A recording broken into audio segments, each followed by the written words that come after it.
ये वही संभल है जो पिछले दिनों काफी सुर्खियों में रहा था। कभी मंदिर तो कभी बावड़ी मिलने के चलते ये इलाका चर्चा में था और अब यहाँ एक अलग अभियान छेड़ा जा रहा है।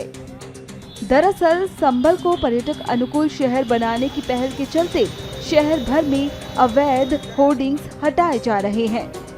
कि शहर को स्वच्छ और सुंदर बनाना है, यातायात व्यवस्था को और सुचारू रूप से संचालित रखने के लिए शहर में जितने भी इलीगल होर्डिंग है इनको हटाए जाने के निर्देश प्राप्त हुए हैं। शासन स्तर से भी हमें निर्देश प्राप्त हुआ है कि एक सप्ताह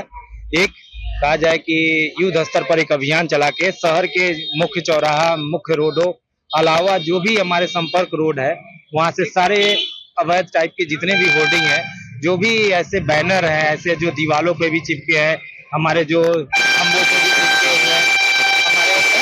स्थानों पर भी ऐसे चिपके हुए हैं जिनसे कहीं ना कहीं शहर की सुंदरता और स्वच्छता खराब होती है, उन सभी को हटाने का अभियान चल रहा है। लगातार बुलडोजर चल रहा है, कल भी अतिक्रमण हटाया गया है और संभल को क्या पर्यटन नगरी बनाने की तैयारी के लिए सारी देखिए, संभल हमारा पर्यटन नगरी है और संभल के तीर्थ और हमारे कूप जो हमारे ऐतिहासिक गौरव के हमारे साक्ष्य हैं और हमें पता भी है कि हम अपने जो भी विरासत है उसके प्रति आस्था, अपार आस्था है हमारे पास है, तो कहीं ना कहीं हम संभल की जो प्राचीन गौरव है और उस गौरव को आगे बढ़ाना है और आने वाली पीढ़ी की वो भी इतिहास की जानकारी हो, संभल की जानकारी हो कि संभल को कैसे ऐतिहासिक नगरी के रूप में कैसे पुनर्स्थापित होना है। तो इसके लिए तो लगातार प्रयास ऊपर स्तर से भी किए जा रहे हैं और हम निर्देश भी प्राप्त हो रहे हैं, उस पर कार्य योजना भी हमारी तैयार हो रही है।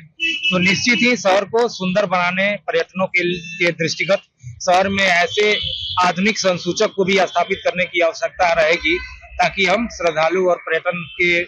दृष्टिगत जो भी व्यक्ति आए उनके रहने, उनके संपर्क मार्गों को ठीक रखने, वहां तक उनके पहुंच को उपलब्ध कराने के लिए भी सारी व्यवस्थाओं की तैयारी चल रही है। अलावा जो अवैध इंक्रोचमेंट है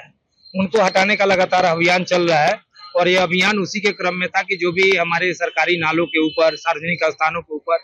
अच्छा ऐसे स्थान जहाँ पे यातायात आवागमन को सुचारू रूप से चलाने की बात आती है, तो वैसे सारे इंक्रोचमेंट जो भी इलीगल इंक्रोचमेंट है उन सभी को हटाने का कार्यक्रम हमारा चल रहा है और चलेगा भी, जो प्रॉपर एक नियमानुसार रहेगा। नोटिस के माध्यम देने के बाद उनको पूरे तरह से अलर्ट करने के बाद फिर उस पर कार्रवाई हम कर रहे हैं। बता दें कि मुख्य तौर पर बैनर्स को यहाँ से हटाया जा रहा है।